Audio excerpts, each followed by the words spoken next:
Olá pessoal, hoje nós vamos começar a nossa primeira transmissão ao vivo desse ano e eu estou aqui com duas pessoas que vão nos ajudar hoje nessa conversa com vocês, com a Priscila, que é pedagoga, é formada também em matemática, já trabalhou na produção de materiais didáticos na área da matemática e tem bastante experiência como professora no ensino fundamental. Também estamos com a Nayara, que também é pedagoga, é psicopedagoga. Ela trabalha bastante com o tema de avaliação, inclusive na Secretaria de Educação, e também com bastante experiência como professora de ensino fundamental.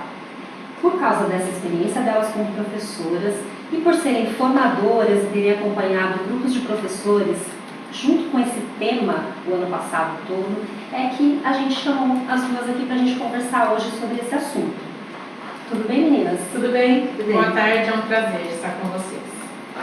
Bem, para começar, a gente queria se desculpar, né, porque a gente tinha esse agendamento para ontem, mas como vocês devem saber, quem mora aqui na nossa região, ontem foi um dia difícil, né, porque de domingo para segunda nós tivemos um grande volume de chuva na região e atrapalhou um pouco os caminhos, e as duas vêm de longe, né, não estão aqui do ladinho da Elas em Santo André, e a gente achou que seria melhor para a gente poder ter as duas aqui, adiar para hoje. Então talvez nem todos consigam acompanhar ao vivo por causa do horário, mas o link vai ficar disponível e vocês podem assistir no horário que vocês acharem melhor.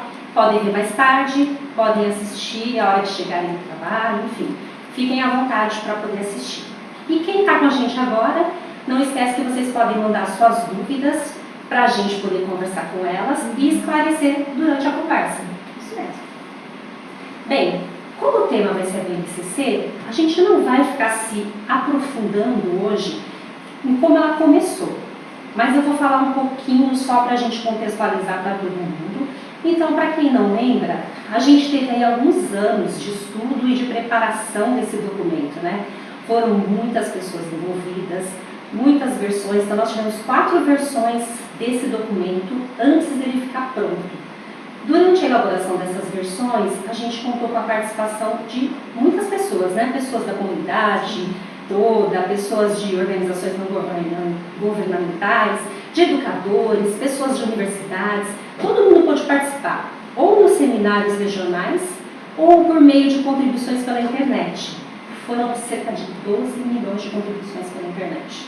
Então foi um movimento grande, intenso, e que contou com colaboração de muitas pessoas para que a gente tivesse um documento que ajudasse a nortear o trabalho de todos os professores no Brasil todo e que ajudasse a gente a entender o que a gente espera que os alunos aprendam, se desenvolvam durante o período que eles estão estudando com a gente. Essa primeira versão que a gente tem aprovada em 2017, ela traz a educação infantil e o ensino fundamental, 1 e 2. No ensino médio, a gente está em fase de discussão dessa versão para o ensino médio. Então, a gente ainda não tem fechada a versão final do ensino médio.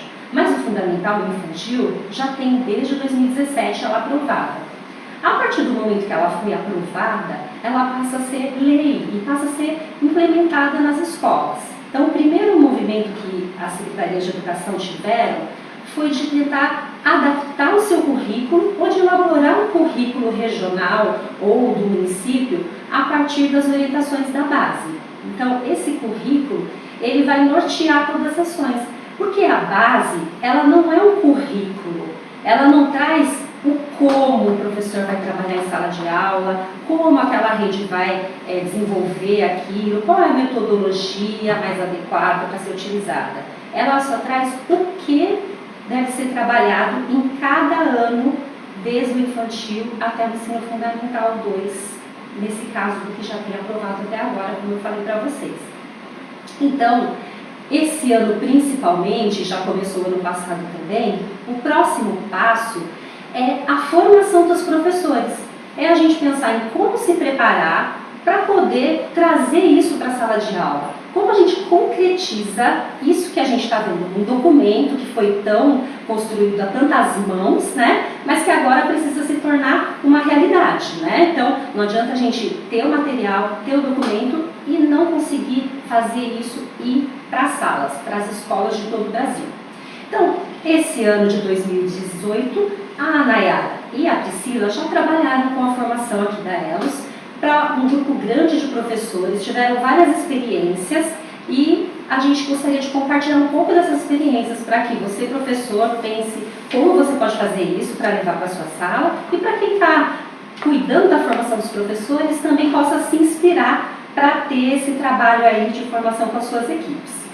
Uma das coisas também que a gente tem lá são as habilidades. Então ela não traz mais só conteúdo, mas sim que habilidades eu quero desenvolver nos alunos. O que eu espero dos alunos com relação a determinados objetos de conhecimento que estão descritos lá. Além disso, ela traz também competências gerais. Então a gente tem 10 competências gerais que vão falar de argumentação, projeto de vida, pesquisa, responsabilidade, cooperação, empatia, vários temas que estão ligados não só às competências cognitivas, mas competências socioemocionais e que vão ajudar a complementar essa formação do aluno como um ser que engloba vários aspectos aí da sua formação. Então, é bem desafiador, porque a gente tem que pensar como a gente faz com que tudo isso aconteça de uma maneira onde eu consiga envolver os alunos, onde eles consigam desenvolver realmente essas habilidades e competências que estão trazidas lá. Só que para isso chegar aos alunos, precisa passar primeiro pelos professores. Então esse é o nosso grande desafio. Como a gente chega, né? Muitas vezes nós também não passamos por essa formação, né? Como a gente pensou nesses quesitos, por exemplo, de cooperação, de argumentação, de pensar em projeto de vida, muitos professores não tiveram isso na sua formação. Então é um grande desafio pensar em tudo isso e concretizar isso na sala de aula. E hoje a gente vai falar também um pouquinho pensando em língua portuguesa, em matemática, algumas coisas novas que aparecem lá, alguns termos diferentes. E nós vamos começar então essa conversa. Durante esse tempo aqui, nós vamos ter então duas formas de conversar com as duas. Uma, eu vou trazer algumas questões que já temos aqui de antemão, e a outra, a gente vai contar com a colaboração de vocês. Então, se vocês tiverem perguntas que vocês queiram mandar para a gente, vocês vão acessar aí a nossa página no Facebook e vão mandar. E a gente conta aqui com uma equipe de apoio que vai trazer para a gente essas perguntas aqui para a gente poder responder diretamente para você que está aí ao vivo nos assistindo. E também aproveito para falar para quem está aí nos assistindo, se apresentar, fala de onde vocês são, quem é que está aí nos assistindo e de que lugar você está para que a gente possa compartilhar aqui, tá bom? Bem, para eu não ficar falando aqui sozinha o tempo todo, eu vou passar aqui um pouco para as nossas amigas para falarem um pouco assim, de que maneira tudo isso que a gente falou aqui da BNCC muda, impacta a maneira do professor ensinar na sala de aula. Bem, nós sabemos assim que o fato do professor ter esse novo documento, ele passa a ser obrigatório, como a Silvana falou, e a preocupação que o professor tem que ter é quando ele vai fazer o seu planejamento, levando em conta que ele precisa contar que nesse planejamento tem que ter essas habilidades. Ele vai buscar quais são os objetos de conhecimento que ele vai querer trabalhar, que são os últimos conteúdos, mas principalmente as habilidades que ele vai querer trabalhar com seus alunos. E não é uma questão de um checklist, eu trabalhei aquela habilidade e acabou. Essa habilidade ela vai ser revisitada várias vezes. E principalmente ele vai tentar casar com as competências que nós também comentamos. Essas competências vão ser trabalhadas também ao longo do ano, para que possa haver um trabalho casado de habilidades e competências. Se nós queremos formar um cidadão mais completo, ele vai ter tantas habilidades quanto as competências que têm que ser trabalhadas na sala de aula. Então essa é a mudança que o professor tem que olhar de uma forma diferente. Pensar em que maneira que ele vai trabalhar na sala de aula, levando para a sala atividades e estratégias onde ele possa trabalhar essas habilidades de maneiras diferentes. Complementando, né, a gente tem que perceber e compreender que dentro da sala de aula, essa progressão ela acontece também, não só ao longo daquele ano, mas ao longo dos demais anos. Então, desde a creche, né, da educação infantil, até o ensino fundamental no ano. Então, muitas dessas habilidades, como a Priscila muito bem colocou, elas voltam. Então, elas passam aí num movimento cíclico, onde as crianças têm contato com diferentes habilidades ou com a mesma habilidade ao longo daquele período. Bem, tem algumas coisas também que são um pouco diferentes, alguns termos que a base traz, e que a gente lê e às vezes não entende muito bem o que ele está querendo dizer. Então tem algum deles que eu queria que vocês ajudassem a gente a entender melhor. O que significa, por exemplo, a perspectiva enunciativo-discursiva? É bem bacana a gente pensar nesse termo, que para nós, a partir da BNCC, parece ser algo novo, né? Algo que vem surgindo, mas desde lá dos PCNs, ela já fazia parte, essa perspectiva já fazia parte do nosso dia a dia. O que, de forma geral, essa perspectiva traz é o texto como centro de todo o trabalho, de todas as ações. E esse texto não de forma isolada, mas esse texto de uma forma contextualizada. O que eu quero comunicar, para quem eu quero comunicar, então trazer todo esse contexto é o que, grosso modo falando, essa perspectiva traz para nós. Então, já que você falou em texto e seguindo essa linha, explica pra gente o que é um texto multimodal. A multimodalidade é algo que vem forte, né, com a base traz várias perspectivas para nós, visto esse mundo que a gente tem hoje, né? Então nós tivemos aí os PCNs que traziam uma perspectiva daquele momento, que retratava aquela época, e agora a base vem falar um pouco dessa multimodalidade, que são essas diferentes formas de se apresentar esse texto, que não seja só de forma escrita, mas também de forma oral, os gestos. Nós aqui estamos... Aquela palavrinha que todo mundo pergunta, né, nas formações, a multissemiose, né, o que é, né? A semiótica, o que é essa semiótica? Então isso também complementa muito, né? Complementa muito. E essa questão da tecnologia que vem muito forte, de que forma esses textos se apresentam na sala, não isoladamente, mas com todo esse contexto que ele pode ser representado por diferentes formas, escrita, o desenho, o gesto, a fala, a oralidade. E a BNCC ela traz um rol muito grande, né, de textos que a gente pode usar e abusar, como as quadrinhas, os memes, as falendas, as músicas. São vários tipos de textos que a gente pode usar que tem esse tipo de multimodalidade, que é oral e escrito, como ela falou, os gestos. Então são várias coisas que a gente pode estar aproveitando para trabalhar com a criança com estratégias diversificadas. Bem, a BNCC também traz algumas habilidades de matemática, cálculo por estimativa e cálculo mental. Como é que na prática a gente pode desenvolver esse trabalho? Bom, na verdade, assim, algo que a gente pode ficar muito, usar como uma estratégia muito boa é o jogo, né? O jogo tem que ser uma coisa assim, muito forte na sala de aula, como uma estratégia muito forte para que a criança possa mudar as suas formas de pensar e de trabalhar. Nas nossas formações nós tivemos muitas formas de jogar e diferentes jogos, e isso foi assim algo que animou muito as nossas cursistas, porque elas pensaram assim, não, o jogo traz bagunça, o jogo faz barulho, trabalha em equipe, muitas vezes a gente acaba perdendo tempo.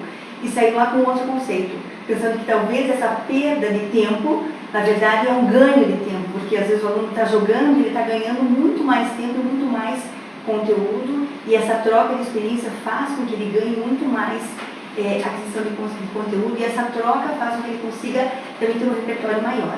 E esses jogos fazem com que a criança não só brinque, mas ela faça cálculo, ela faça pensamento estratégico, ela possa pensar como resolver problemas, criar hipóteses. Então, tem várias coisas que a criança vai pensar nesse momento quando ela está jogando. O que é bacana de pensar no jogo como um recurso didático mesmo na sala de aula é pensar em de que forma essas competências gerais, como a Silvana colocou no início, chegam, né? Eu vou ter que ter uma aula específica para tratar de cooperação, de colaboração, de respeito, né? Como a gente tinha lá nos tempos do PCN. Não, essas competências gerais elas vão permear todo o trabalho do professor. E aí no momento de jogar, é o momento que as crianças colocam aí em prática, sempre imediatos com o professor, todas essas competências.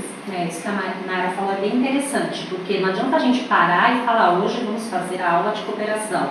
A cooperação ela precisa estar envolvida no cotidiano lá da minha sala de aula. E os jogos, por exemplo, ajudam demais isso. Então, às vezes a gente pensa que são coisas que estão fora do nosso contexto, que precisam de um momento especial para isso, mas a gente tem que saber entender as oportunidades que a gente tem lá na nossa sala de aula e dessas oportunidades e focando nessas diferentes habilidades e competências aí que a gente quer desenvolver. E dentro da matemática, como é que estão agrupadas essas habilidades que vão ser desenvolvidas ao longo do ensino fundamental? Bem, no dentro da matemática nós temos trabalhado com os eixos agora como unidades temáticas.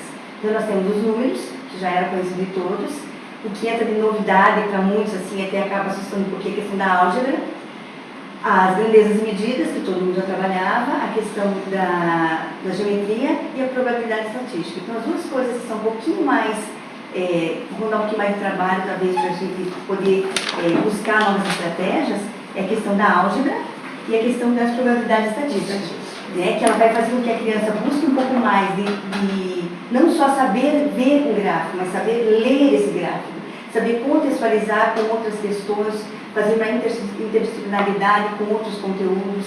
A questão da álgebra, a importância dela ter vindo desde o Fundamental 1 é para que a criança possa pensar, ter um pensamento algébrico, porque ela vai muito da questão da generalização e da resolução de problemas, para que a criança possa pensar em trabalhar essa resolução de problemas com, não apenas quando chega no Fundamental 2 com letras e números, mas com símbolos também. Então a professora pode, desde o Fundamental 1, começar a trabalhar questões e pensamentos generalizados, onde a criança vai amadurecendo esse pensamento algébrico, para quando chegar no Fundamental 2, ela ter um repertório maior e não acabar sendo um conteúdo tão difícil de o que é mais importante nesse processo é o professor se reconhecer dentro da BNCC, né? A BNCC, ela vem como parte de toda essa história da educação, então muito do que a gente faz no dia a dia, que está lá na BNCC, já fazia parte desse dia a dia, e a gente agora reconhecer o processo, compreender os enfoques que a BNCC traz,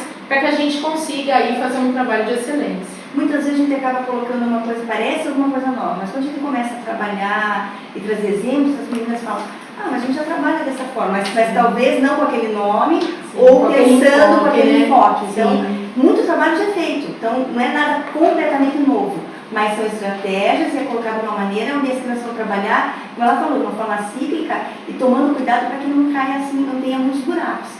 Trabalhando no primeiro, no segundo, para chegar ao longo do ensino fundamental 1 e depois chegando no nono, a criança tenha passado por todas as fases, sem ficar aqui lá no trabalhando no primeiro, a professora do segundo vai trabalhar.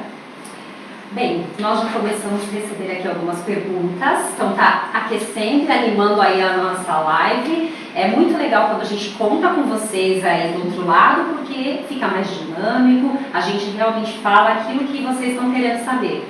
Então, a Janaína está perguntando qual a importância das reuniões coletivas para alinhar os conteúdos da BNCC às necessidades da escola. As reuniões coletivas, né, que acontecem aí com diferentes nomes, dependendo da região em que se está, elas são de extrema importância, né? É a formação dentro da escola, dentro da realidade em que se tem. E aí uma forma muito bacana de tornar a BNCC esse pressuposto que a gente precisa para o desenvolvimento dos currículos, né? E para o avanço do professor no reconhecimento desse currículo como aquele currículo que vai permear todo esse trabalho. Então, as reuniões coletivas, elas são de extrema importância, serão espaços privilegiados de discussão entre as equipes gestoras e as equipes docentes, para fazer com que, verdadeiramente, esse currículo se torne um currículo, a BNCC de verdade na prática da sala.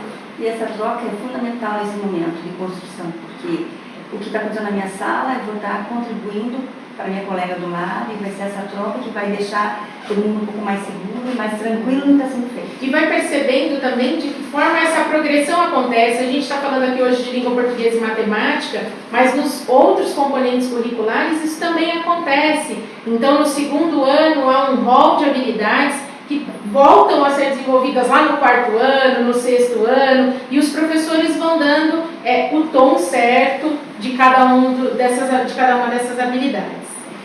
Muito bem, antes de ir para a próxima pergunta, eu quero agradecer. Nós temos aqui gente de vários lugares do Brasil já nos acompanhando ao vivo. Nós temos a Josenilde de Aracaju, Sergipe, a Neuza falando de Apiúna, em Santa Catarina.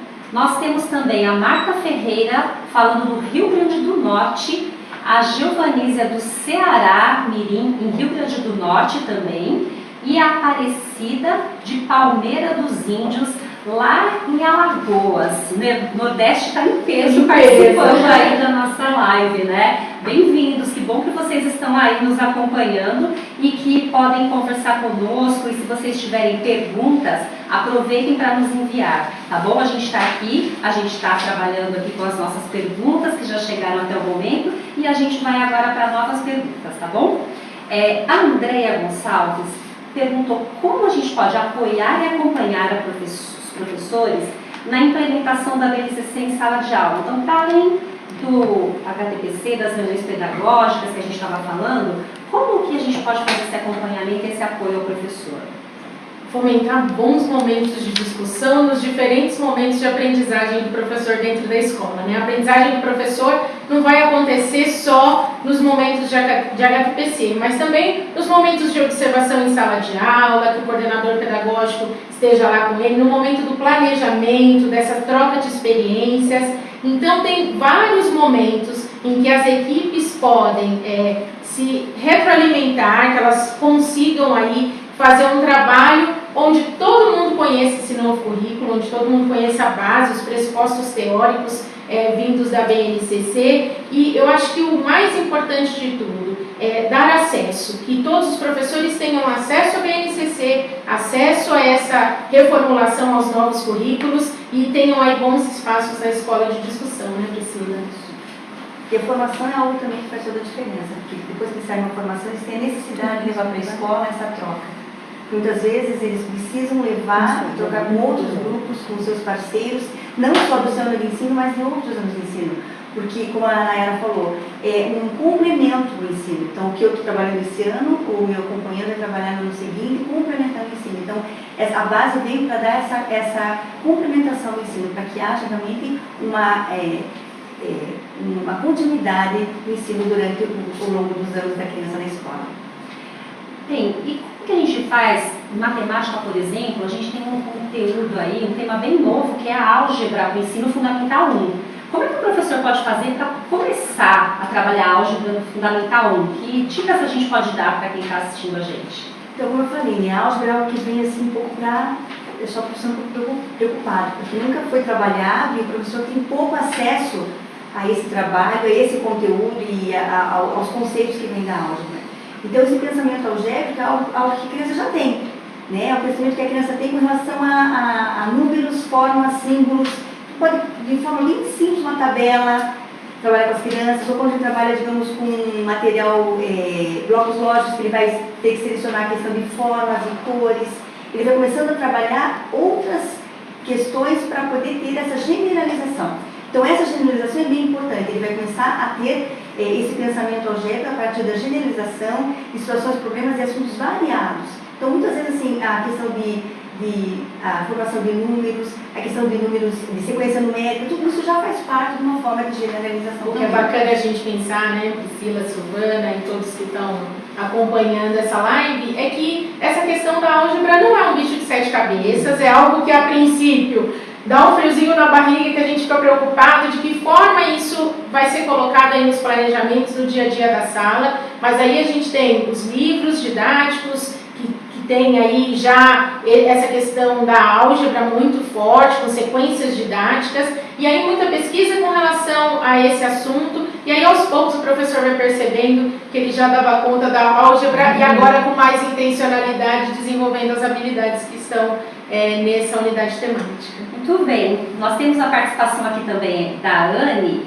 que está lá em Mogi, e ela está comentando sobre essa questão do desenvolvimento das habilidades e competências, que pede a transposição do processo de ensino centrado no professor para o processo de ensino centrado no aluno, né? Que era um pouco que a gente estava falando agora no trabalho com jogos, no desenvolvimento. Então ela está reforçando isso, né? Então acho que uma das coisas que muda bastante é esse ponto aqui. E falando em pessoas de outros lugares, a gente tem mais gente aí participando. Nós temos agora de Alagoas a Edeilda, temos a Roberta também de Mogi das Cruzes, a Núbia de Mulungu do Morro, na Bahia, o Francisco Lima de São Paulo, a Eliane Jesus de Novo Gama, Goiás, a Juliana de Minas Gerais, Pedralva. Então o pessoal está aí de longe mesmo hoje compartilhando esse momento com a gente aí. E a gente tem uma outra questão aqui que é difícil de a gente pensar sobre isso, que é como que a gente também trabalha na formação dos professores, essas questões socioemocionais que a gente estava dizendo, nessas competências gerais, que muitas vezes a gente não tem esse movimento de formação do professor nesses aspectos. Como é que a gente faz isso na escola? O que a gente pode pensar? Muitas vezes a gente pensa, né, que o principal trabalho que nós temos que fazer é dar conta da competência cognitiva. Mas, além disso, né, nós temos que pensar muito nessa competência socioemocional. Porque se nós temos essa competência socioemocional bem trabalhada, o conteúdo ele vai vindo com muito mais facilidade. Como a Silvana disse, eu não vou parar para trabalhar a empatia, ou a colaboração, enfim, as outras competências gerais. Mas essas competências que são alinhavadas aos conteúdos, elas vão dando muito mais suporte ao professor para que ele possa, então, trabalhar as outras competências. E o professor tem que ser a pessoa que vai dar esse exemplo. Então, se eu sou um bom leitor, o meu aluno vai ser um bom leitor. Se eu tenho ética, o meu aluno vai passar a ter ética. Então, algumas coisas nós somos como referência. Então, essa parte do socioemocional vai muito do que o professor está disposto também a trabalhar em sala, como que nós somos um exemplo. Querendo ou não, nós estamos lá também. Mais uma vez, né, Priscila, Silvana, nós somos o modelo, né, para as crianças, para os nossos jovens. Nos momentos de formação, nós tentamos usar de diferentes estratégias para que a gente conseguisse aí fazer com que os professores vivenciassem ali naquele momento como alunos, né, momentos de jogos, de colaboração, sempre com a nossa mediação. Então foram momentos bem privilegiados quando a gente pensa na formação dos professores, colocar diferentes estratégias para que eles possam vivenciar. E aí a premissa é essa, né, agirmos e internalizarmos todas essas competências para a nossa vida, para a nossa prática. A Josenilde também estava perguntando sobre a álgebra, né? Você vê que essa é uma questão que chega aí de vários lugares. Tem algum outro exemplo que a gente pode dar sobre a álgebra para ela de maneira mais clara? Como ela fazer isso na escola? E outra coisa que ela pergunta também, essa sequência numérica é trabalhada na unidade temática números? Sim, a sequência numérica ela vai trabalhar nos números. Então, muitas coisas que nós trabalhamos em números, a gente vai acabar aproveitando também na álgebra. Então, muitas vezes vai acabar, como a gente falou, as habilidades elas vão acabar se encontrando em algum momento, porque elas vão se complementar dentro do que nós temos que trabalhar naquele ano de ensino. Por exemplo, um exemplo bem claro que eu dou para os pequenos. Como trabalhar álgebra para os pequenos? Faz uma tabela, por exemplo, para as crianças assim, 10 mais A. E esse A vai ter um valor. Mas ele é uma letra e um valor em algum momento. Então, se eu pegar esse 10 mais o A, ele vai encontrar esse A como um valor, ele vai começar a entender que esse A é uma letra que vai ter um valor. E ele vai fazendo essa comparação de letras e números, que mais lá para frente, quando chegar no Fundamental 2, ele precisa compreender que essa substituição de X, de Y, enfim, de tudo que vai aparecer, vai ser a álgebra que ele vai ter que ter muito mais trabalhado lá na frente. E são tabelas simples, exemplos simples que a gente vai trabalhando, com tabelas como, por exemplo, a cor, a sequência, né? A pessoa tem tal hobby, tal cor, são aquelas tabelas que vai formando, que são símbolos e são dicas que nós vamos dando, que vai formando um pensamento de generalização. Eu sempre gosto, Priscila, de trazer um exemplo, falando da matemática, essa questão da resolução de problemas, que vai permear todas as unidades temáticas, que é um dos nortes aí que a BNCC traz, que é quando você traz nos problemas a questão da incógnita, né? O Joãozinho tem tantas balas, ganhou algumas, ficou com tantas. E essa incógnita é justamente esse exemplo que a Priscila muito bem trouxe e lembrou para nós, né? Que lá na frente ela se torna uma letra, ela se torna um símbolo, mas que para as crianças tão pequenas ela é um espaço que eu preciso descobrir. O que é bem bacana nessa questão da álgebra é nós pensarmos na descoberta, na investigação, de trazer para a criança essas possibilidades de enxergar diferentes lógicas para a resolução dos seus problemas. Muito bem, gente. Nós estamos indo para os minutos finais dessa nossa conversa e a gente tem aqui o pessoal do Rio Grande do Norte em peso, de Ceará-Mirim, o Álvaro, a Cláudia, a Margarete e a Josenilda. Muito obrigada por estarem aí nos prestigiando e aproveitando para tirar as dúvidas. A Maria Isabel está trazendo uma questão aqui também, mais uma questão difícil de pensar aí nesse movimento de mudança. Sempre que a gente está nesse momento de mudança, algumas questões aparecem e nos deixam inseguros e pensativos em como isso vai acontecer nessa transição. E o que ela está perguntando é como é que a gente vai fazer com as crianças de segundo ano, que muitas vezes ainda têm conhecimentos e habilidades que precisariam desenvolver desde o primeiro ano lá, e agora a gente vai ter a avaliação que vai acontecer nos segundos anos. Como a gente vai lidar com isso nesse movimento de transição?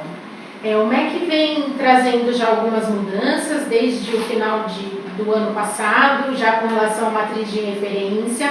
Eu penso que o principal, né, a gente já tinha uma avaliação para os segundos anos, que era a Provinha Brasil, e aí nós tínhamos a ANA, que era a Avaliação Nacional da Alfabetização, que deixa de existir e tudo passa a ser o SAEB dentro desse grande sistema de avaliação. Eu penso que não temos que ter grandes preocupações com relação à aprendizagem dessas crianças, porque nós estamos justamente nesse processo, nesse movimento de implementação. O que às vezes causa uma inquietação com relação aos professores é nós trazermos a questão da alfabetização para o segundo ano e eles já serão avaliados no ano de implementação. Como é que a gente organiza isso tudo? Da melhor forma possível, como nós já colocamos aqui, espaços de reflexão, o acompanhamento das equipes com relação ao trabalho, ao planejamento do professor, o professor também se apropriando dessas habilidades e dessas competências que vão permear o trabalho. Se vocês forem ver a fundo, não há grandes mudanças com relação ao que se espera das crianças ao final do segundo ano, e o que a gente precisa ter tranquilidade. Todo o trabalho desenvolvido, todo o trabalho feito e todo o processo avaliativo vem para corroborar no processo ensino-aprendizagem. Então, fique tranquila, não fique assustada, não há nada de diferente com relação a essa matriz de referência de avaliação com relação ao segundo ano, que a gente já não deu conta de fazer. Muito bem.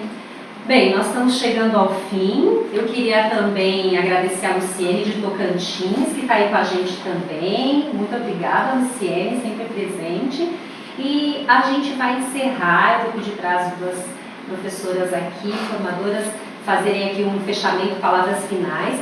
E eu queria aproveitar para convidar vocês que em breve na nossa página a gente tem uma área que está sendo criada de dúvidas da BNCC. Então tem algumas dúvidas relacionadas a cada área específica e se você tiver dúvidas também que você queira incluir lá ou que não foram respondidas hoje, escreva para a gente que a gente vai poder pensar com carinho e ajudar vocês nesse movimento aí, nesse processo que a gente está de construção, nesse momento de implementação que é tão desafiador, né? Que sempre nesses processos de mudança a gente precisa muito de apoio, muito de formação, muito de troca, de parceria, e a gente está aqui para participar desse processo com vocês também. E eu queria só destacar também a participação da Marta de Caruaru, Pernambuco. Obrigada, Marta.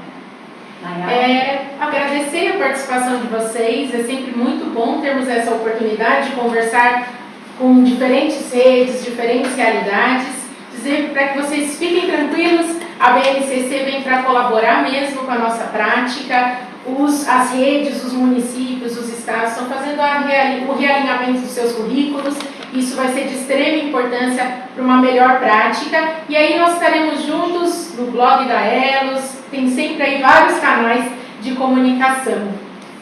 Acho que é bem importante nós sairmos da zona de conforto, né? Não fazer sempre do mesmo, trazer algo diferente para os nossos alunos. Eles merecem, né? Que nós possamos trazer para a sala de aula coisas diferentes, fazer com que eles possam pensar de maneira diferente também, fazer com que eles possam se tornar crianças que levem para frente um pensamento mais crítico e possam trabalhar de maneira diferente também. Muito obrigada por participar e estar sempre conosco e nos prestigiando.